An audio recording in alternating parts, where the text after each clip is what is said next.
Hello and welcome to The Talk with Tariro. Today on the show, we are discussing one issue that we are always passionate about. We keep on revisiting that particular issue. That's the issue of HIV. We do know first cases of HIV were first diagnosed around the mid-1980s, and as a country, we have joined the world in ending AIDS by 2030. Part of those interventions that we had in terms of ending AIDS by 2030 means that we have people who are now living with HIV for more than 30 years. And now we have a problem that we are now facing, which we had not anticipated in a way. That's the issue of aging with HIV. And to help us dissect this issue, we have those that would call all veterans when it comes to HIV. One of the first women in Zimbabwe to come out about their HIV positive status, that's Tendai Westerhoff. Tendai, welcome to The Talk. We should say welcome back again to The Talk. Thank you, Tariro. I'm so happy to be here. Yes. Yeah, when we are looking at your journey with HIV, and now we are talking about aging with HIV, why is that becoming an issue of concern for you as people living with HIV? Yes, aging with HIV, it's now an emerging issue that was not anticipated. You know, in the mid-80s, when people were diagnosed, some did not even know they were dying of HIV because there was no treatment. But you know, since HIV was declared a national disaster around 1990 by our government, treatment became available through the formation of the National AIDS Trust Fund, and the government managed to put more and more people living with HIV on treatment. And you can imagine that since that time now, Zimbabwe is more than 1.2 million people on antiretroviral treatment that stops the HIV from progressing to AIDS. And you were there when my story started. I got infected with HIV when I was a young woman. I was in my mid-30s. Now I'm in that range of those who are aging with the pandemic and aging with HIV. Whilst I've survived a healthy life because of the advent of antiretroviral treatment, and this is not just unique to me. I notice that as I age, I'm now suffering from other comorbidities because of the aging with HIV. For instance, the treatment pill burden over the many years. You can imagine how many antiretroviral treatment drugs that I have taken over the 20 years. Remember, this year I turned 20 years of living with HIV.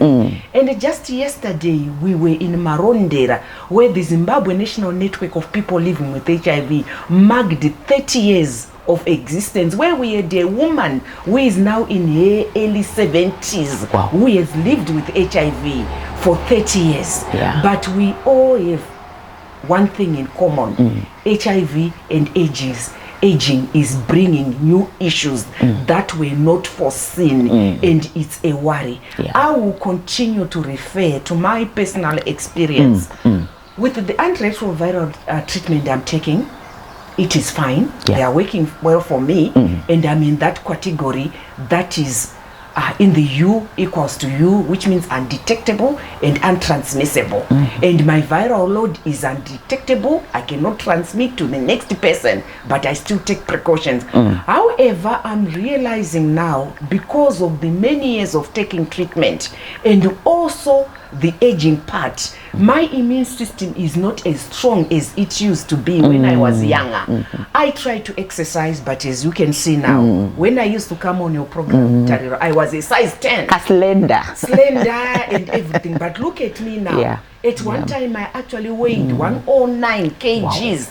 And I try everything to manage my body weight, because that is also an effect, because some of the antiretroviral drugs that we take, while they are doing a terrific job in preventing HIV from progressing into AIDS, they are also calling for us to do certain things when we are aging. Like I said, my immune system is not as strong as when it was when I was younger, when I was 30, when I was 40. As I grow older, you know, even the body cells, sometimes they cannot be repaired quickly as they used to do when I was more active. So these are now resulting in comorbidities, you know, in people who are HIV, who are living with HIV and aging. Issues of diabetes. You know, I was surprised that at one time my sugar levels were very high. And then issues of high blood pressure. You know, I was a sportive person when I was growing up. And besides that, even as I was coming from a modeling career, I loved exercise, I loved this active life, but my high blood pressure is now high. I have obesity, a lot of fat around the belly area, you know. And these are problems coming with HIV and aging. But aren't those the same problems that any other person when they are aging face?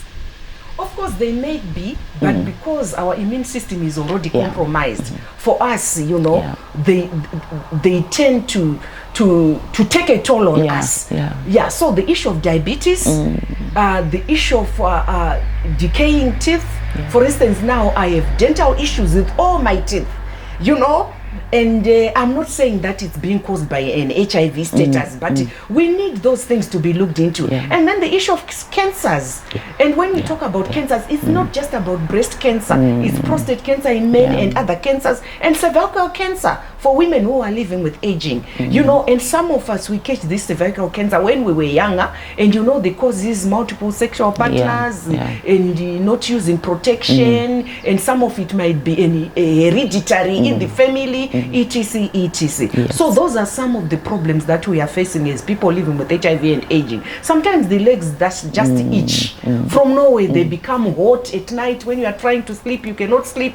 And also the issue of menopause. I'm above 55 now, and this year I celebrated my 56th birthday. So you can imagine menopause, the HIV, the treatment, the high blood pressure, the diabetes, and sometimes general body weakness, because sometimes my body is now failing to cope with the pill burden of the HIV that I'm taking, treatment that I'm taking. Of course, I take only 2 tablets once a day, which is a combination of 3 drugs, but the way my immune system used to be 20 years ago, it's no longer the same. Okay, and there is a gap.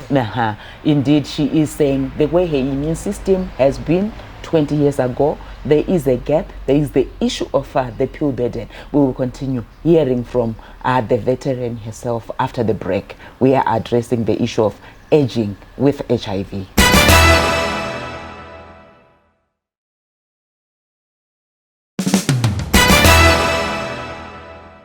Welcome back. Our discussion on aging with HIV continues. So Tendai, you're saying immune system is different. The pill burden is just too much. And somebody who's watching you now is saying, then what do we need to do?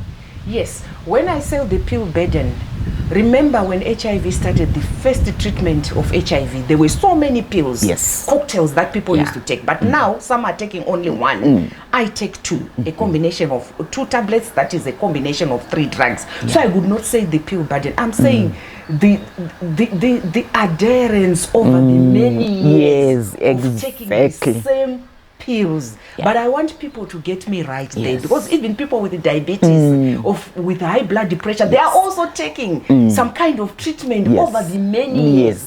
But the only difference is that our immune system is already compromised with HIV, which continues to break down the immune system. And treatment also, I believe that it works when your body is strong. And there are other issues as well, like psychosocial support, you know, that a person needs to deal with issues of stress. And when we are aging with HIV, there is problems also of loneliness. You are aging, you are single, sometimes you are a single parent, you are a single mother, you are raising children, you also have to take care of yourself and to think of your future. You know, I cannot continue. There shall come a time whereby I have to stop doing this work. Yeah. And I start to worry to say, what will be my future like?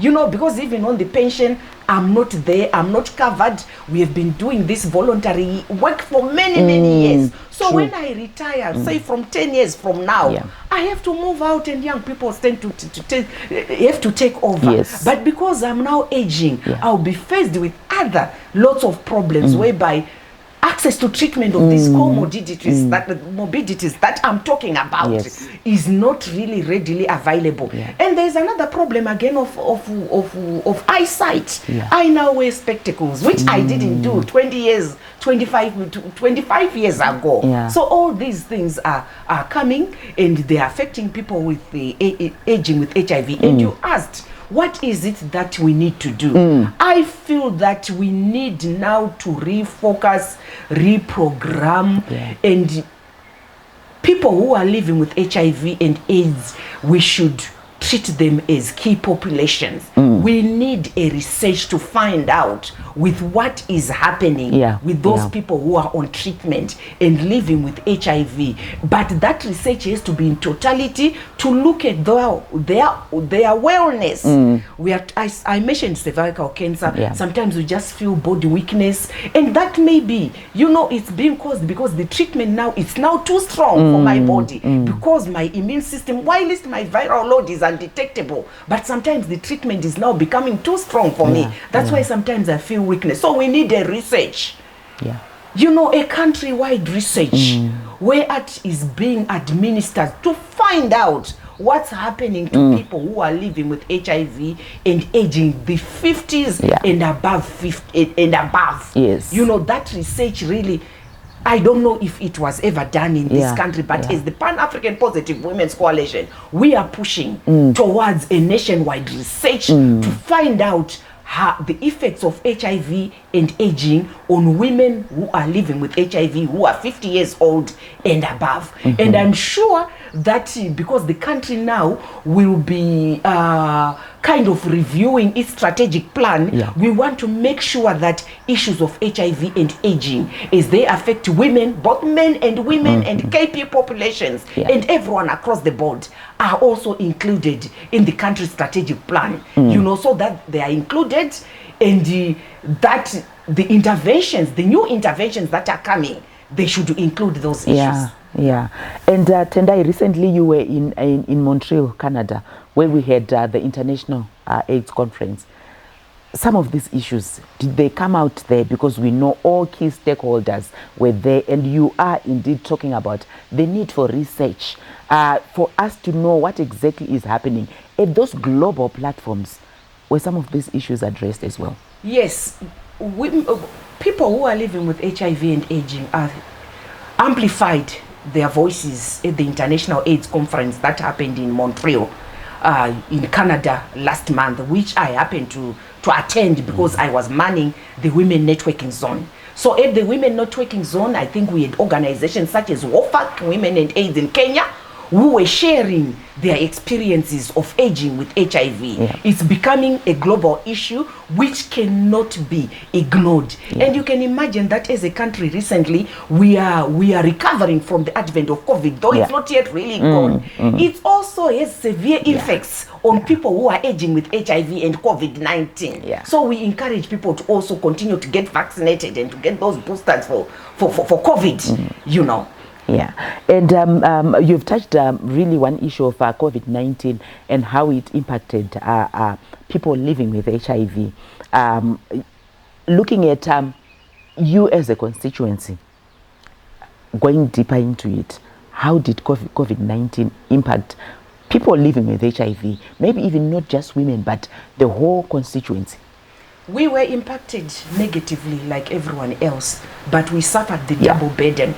You remember that there were roadblocks and curfews, and I personally had a personal experience, and my daughter was there with me in the car as I was driving to go to take my treatment. The police had to stop me, and they shouted at me. They came around my car and told me, go back. Even the way they were talking, it was so rough. And I said, look, it's my appointment Today I'm going to the clinic for a checkup and to collect my refill for antiretroviral drugs. And they said, we want to see, how do we know? So I had to remove my bottles, my treatment, and to show them. And also my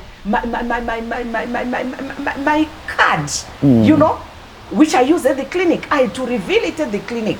While I have openly lived with HIV, I openly disclosed my HIV status. But I just felt that it was unfair. I ended up telling the policeman that I'm living with HIV, I'm going to take my treatment, and my treatment is almost finished. If the rules are, I have to take my treatment without failure and for life at the prescribed time. And today it's my appointment date. And then one policeman had to make a phone call to a supervisor somewhere, and then I was given passage to go to the clinic to get my treatment. And when I reached the clinic, I had to ask the clinic to give me a letter to say, in future I want a letter when I go to access my treatment. So that issue only was not unique to Tendai. Yes, the research done by ZNNP Plus, they were also monitoring it, including the National AIDS Council. It revealed that a lot of people who were living with HIV were also affected by that. It was a national problem. Yes, the curfews were good, but sometimes they came when people were unprepared on how to handle certain issues, especially people who were living with HIV, who needed to go and collect their treatment, including others as well who were living with diabetes and other. And you know, with HIV, it's a bit different from the other diseases because there's stigma around it. So you were forced to disclose your status to people who were not important, who were not your relatives, who had nothing to do with the business of your health at a roadblock. You know, and yeah, those were the experiences. And on top of that, most women, especially living with HIV, Zimbabwe is over 1.4 million people living with HIV, of which 60% of those are women. And those women are in formal trade. They could not sell their wares. They were forced to stay at home. And this also perpetuated gender-based violence. There was hunger, including even psychosocial support of being locked up in the home all the day, staying in the home all the day. It was a problem. And this again resulted in some of the comorbidities I'm talking about. Yes. Okay. We will continue with our discussion after the break. With our Tendai, we are discussing aging with HIV.